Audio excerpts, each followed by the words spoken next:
Do you ever have these situations in life where you know that the way you react can be a little bit inconsistent?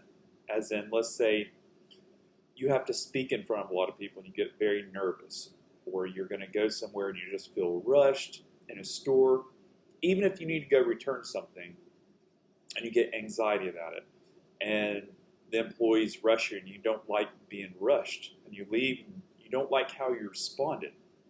It could be when you see a police officer. It could be when you have to see somebody that you might have been in a relationship with before, and you know that sometimes you react in a manner that you don't want to react, and they will feed off of that.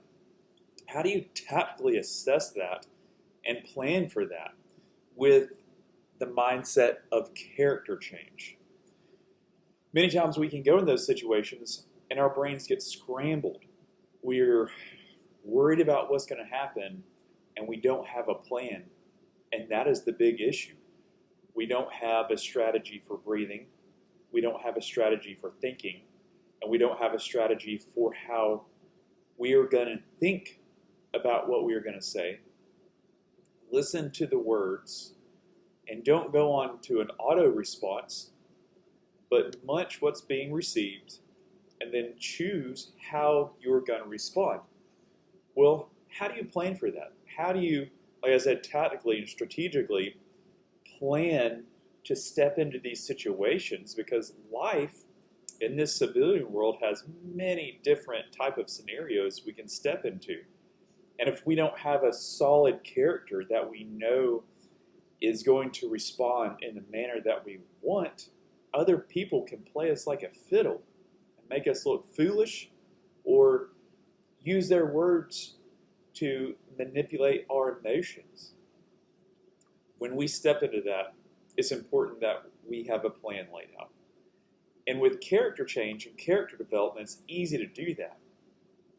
What you want to do is sit down and think about the scenario.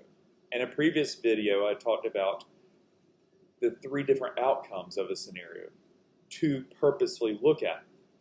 Because we'll sit there, think about the scenario, and we will think about the worst outcomes, and we will focus on that. Then we'll focus on the ways we reacted in the past, and those might be ways we did not like. So now we're creating all these memories of what we're imagining. And now our brain has all this data to access on how to respond because we're focusing on behaviors we don't want versus planning. Here's what I suggest. Before you go into one of those situations, or if you know one is coming up, sit down and plan it out. Breathing exercises are phenomenal. Practice some breathing exercises. Some deep, calming breaths that you can perform before you step into it. And I say this because people will manipulate anything you do if they want to use it for the negative, because we are in a society where if you are not liked, your breathing pattern can be manipulated as they were breathing aggressively. Your eyelids, if you close your eyes too long, that can be used against you. Like, oh, why are you pausing? They were pausing. It gets ridiculous. So when you're stepping into a sticky situation, you have to plan all this down to the detail. Breathing exercises are a great way to start before you step into it, to get your system calmed down and get plenty of brain oxygen in your brain to be able to think and to be able to munch the data that's going to be coming at you. Also, I want you to write down on a sheet of paper what the scenario looks like and the best way that you could possibly respond. Maybe you don't know specifically what the response is, but you can write down, I want to listen, I want to think about the response, and I want to choose a response that is going to be of most benefit to me and the others around me. And I want to conduct myself in a manner that cannot be manipulated. That is impossible to do, but it's possible to raise your behavior to a level where it's very hard to take any output you had and to run and manipulate it or use it against you. Also, because in this society, wordplay is becoming such a valuable, and I say valuable, fulcrum in interactions, because let's say back in like the old Western days, you get mad, spit in the spittoon, and you punch somebody, or you have a little shootout. Now there's so many rules and regulations, and people get scared and hurt feelings that they use their words to position themselves above you. And they will use your reactions to guilt you, to use them against you, and to run and gossip about you. That's just the way it is. So when we sit there and we write down, I want to think, I want to listen, I want to be careful with what I say, then I suggest going through 2 or 3 scenarios in your mind of you're in that situation, you make up the dialogue that they say, and then you practice thinking. You practice with your words, and then you speak clearly. And when you do that 2 or 3 times, you're creating a structure or, let's say, a template to use when you get in that situation. Practice makes perfect, or perfect practice makes perfect, or piss poor planning creates piss poor performance. Maybe not the word creates. So when you practice these scenarios in your mind, you're already preparing for how you're going to act and conduct yourself in that situation. And that's part of character development. And once you've written down this sheet of the scenario and the manner in which you want to conduct yourself, because most likely you're going to be overriding old neural pathways or programming in your brain that led to a result that you did not want. So now you're getting to territory where you need to focus and you need to have a plan. So in previous videos, I've talked about having a symbol. So go ahead and draw your symbol, write out your sheet of this scenario, write out the breathing technique you'll use, write out I will think, I will speak clearly, I will control my breathing, and I will not respond emotionally. Because a lot of times when people use a word or a string of words that spark an emotional response inside of you, man, they got their verbal hooks in you. So here's a little technique also to keep their words out of your mind and away from your emotions. Imagine a little light, 2 of them at the top of your mind, and then 2 springs are coming down all the way to the bottom of your head.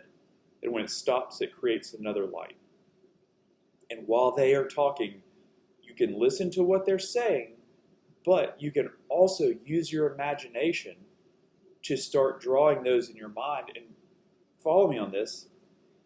It prevents you or your brain from accessing old memories or that verbal usage that trigger emotions. People and family members will know you personally, know what you've been through, and know how to subtly hint at the past to trigger your emotions. But what's happening is their words are going in your brain, and it's going to a file folder, pulling the file folder out about these words respond with this file, and when I pull this file out, these emotions pop out. And that's how people use wordplay to get in your mind and cause emotions to position themselves to either make you look unstable, emotional, or just to position themselves in a conversation where if you start showing emotions, they're like, oh, why are you so mad? Why are you so emotional? And then what they do, if they have put you on the defense, like you're doing something wrong, and they will just hammer down on that. So you have to have a strategy, and you have to have techniques to guard them from getting in your mind. So drawing those spirals in your mind while they are talking prevents your mind from having images and pulling out those old file folders of the emotions that they are directly trying to access. And when you do this, you give them a blank back. You don't validate what they're saying, and they'll try it a little more, but when they see it's no longer working, they just stop. They don't continue that. So you have your breathing, you have your written out plan, you've gone through some visualizing on what you want to do and how you want to respond, and then you have your mental tools where you can draw those images in your mind while they're talking to prevent them from accessing the memories that will cause emotions that they will use against you. And not just that. Not every time are they actually trying to cause you to have emotions. Let's say it is Christmas season and there's tons of shoppers.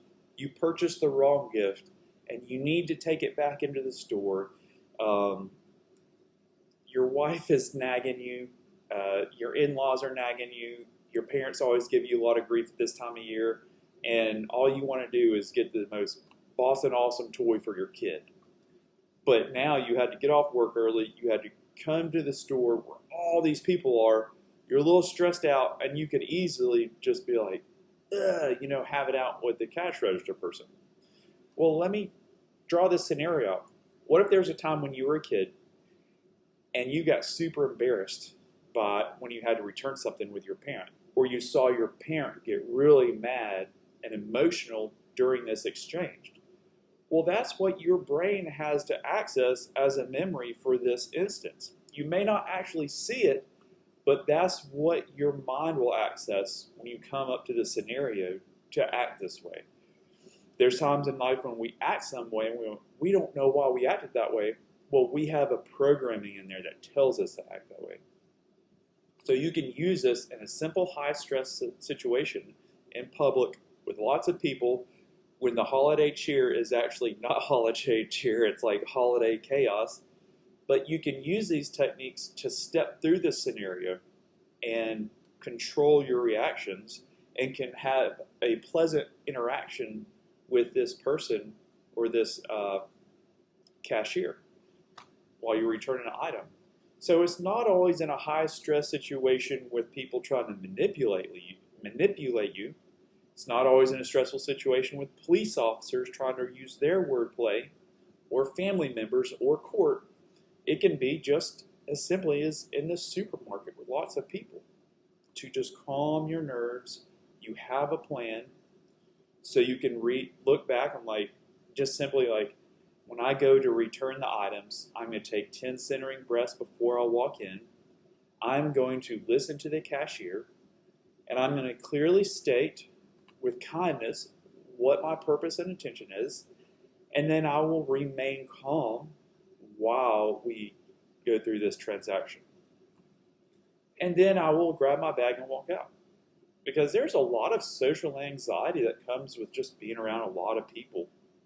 And if you've been at war and you come back, it's easy to have more social anxiety. So why not have a little bit of a plan? And when you have your symbol on that plan that you drew out, you can think of that symbol, and that automatically gets your brain in the right headspace for, okay, this is the scenario that I'm going to work on. I've already gameplayed it, I've planned it out, and now I'm going to work through it. The difficulty is your brain is going to want to react in the old ways, but you focus on your strategy. You focus on your plan, and you focus on the different elements that are the parts that make up the overall plan for stepping through the situation. You can even, I digress. I'm done with that. I think that's a really good way to step through scenarios like that, and you can apply that, and you can build off of that in many different areas in life. And you can look back on some of my very, very early videos about symbology and the power of it, and then also character change character trigger. And there's a lot of different techniques that you can bring in to help you navigate situations like this. Because in this day and age, verbal judo is like on the rise. And when you're not prepared for it, and while you're in a room with a lot of people, like you may act in ways that you don't want to or didn't plan. So strategically plan your character change. The end.